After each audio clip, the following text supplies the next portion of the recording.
you ready for the rough?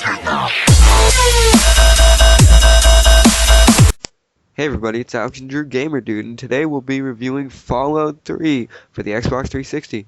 I'm your host, Alex, or Voice to be Heard, and your other host, Drew, the failed king. Today, we're going to be telling you about the game that literally makes you feel like there's nothing there.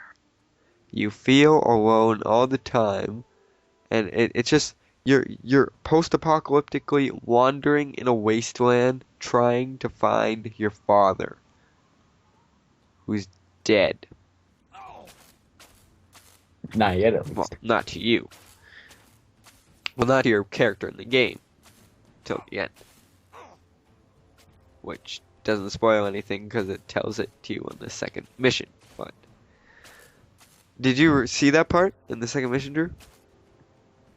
Yeah. I paid it. I'm one of those guys that pays attention really well to those. So yeah, I read it, every word. So you're wandering around in this desert, this wasteland, finding all these cool weapons, killing all these people. Well, you don't really find that cool weapons until you do missions, and I do a lot of mini missions and stuff. So that's what I do in Skyrim too. So when I get to the mission, I get tanked, and my stats are boosted, and I'm a tank, and I just destroy the mission. That's what I do. And you find all these weapons, you kill all these bandits and stuff, and then you do the mission. And then it's kind of like the missions, you need extra leveling and stuff. So that's why there's the wasteland. You level up off guys, yada yada yada. What do you think about the game, Drew? I have the games to play, just as Borderlands. If any of you have heard of that, it's literally an RPG where I love and I find very, very cool. I also have to say I do love the post-apocalyptic. I think maybe like halfway. Like I actually don't know. I'll just say halfway through the main mission, wanted to actually do this in real life. Like it would Yeah, be so cool to do. And yeah, and also I love that it's not just it's not a normal shooter. It's not like you're just based to kill humans. You kill things that you don't even know how they exist. You kill aliens. You even kill these creatures that apparently are mutated forms of lizards called Deathclaws. And man, yeah. And I like the fact that this is like those would be one kind of of those. like Skyrim, one of the like unique first-person shooter RPGs. I like that. It's like Oblivion, it's like Skyrim.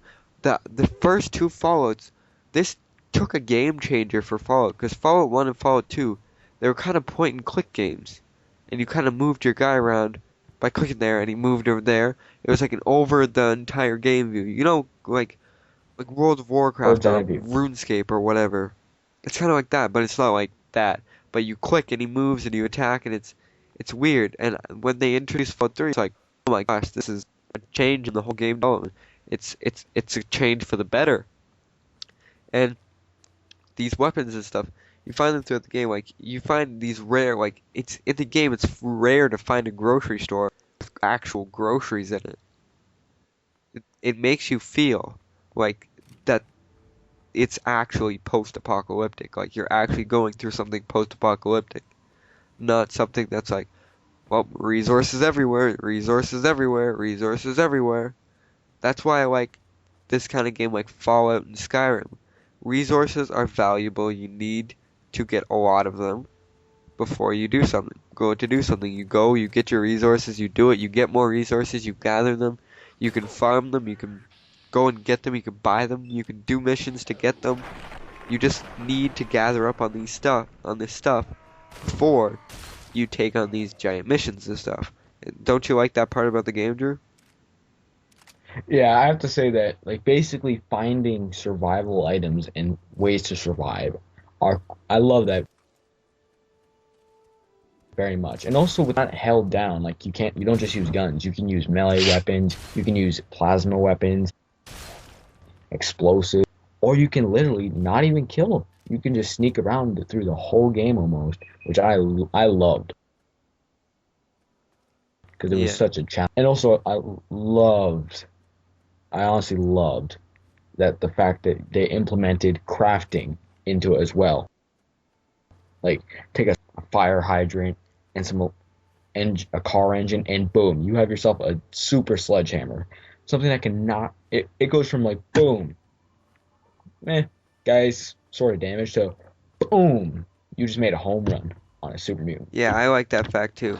And I like the fact that there's radiation in the air and or in certain spots so that you can actually get mutated. You need to watch your radiation level, you need to watch your like all these other things. You need to watch the damage factor on your weapons because if they get too damaged, the like how much damage they do goes down and they're not as valuable. And you need to repair them at the repair guys that you see like wandering around or in cities and stuff. And you need to do that to get your major weapons. I remember I had a Chinese general sword I would use throughout for like a lot through the beginning, and it got damaged. I wondered why, and I was like, wait, it's damaged. I should go make this better. Like fix it, find out how. Repair. And then when I fixed it, it boosted it back up to damage, and I was like, oh, good, good. But my personal game rating on this game, I'm gonna have to give it an 8.5 out of 10 because I really like the first-person shooter RPG. What do you give it, Drew? I'm gonna have to say sniping in that game is so much fun. What do you give it out of 10? 9. I gotta say 9 9, yeah. So overall, because it's just overall, amazing. overall, I'll give it a 9. And yeah, this has been Alex and Drew Gamer Dude. I'm your host. Voice to be heard are Alex and your other host. Drew, the favorite And king. peace out. See you next time.